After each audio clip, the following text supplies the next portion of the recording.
মোল্লারা রাস্তার মাঝে লাড়িলে হেরে রইল আটার পরে আটতেছি কিন্তু জামের কারণটা কি এটা বেশি হইতেছি না দেখা যাক সামনে যেতেছি এত বড় জাম লাগিয়ে রয়েছে দেখি সামনের দিকে যায় কি এর কারণে জামটা লাগলো সবাই আইটা যেতেছে দেখেন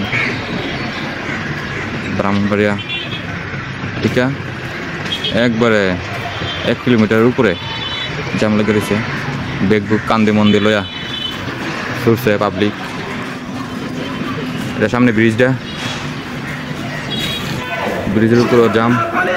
এখনো বিষয়টা বুঝতেছি না সবাই কইতেছে মোল্লারের দুইটা গাড়িতে নামার জন্য এরকম কারণটা কিন্তু বুঝতেছি না আচ্ছা কেন দি মোল্লার লাইট হেরে রয়েছে রাস্তার মাঝে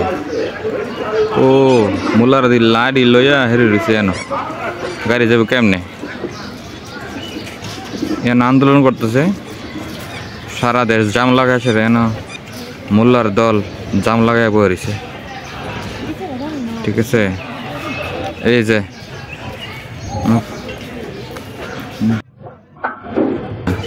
হ্যাঁ রে অত বড় জাম লাগাই বইছে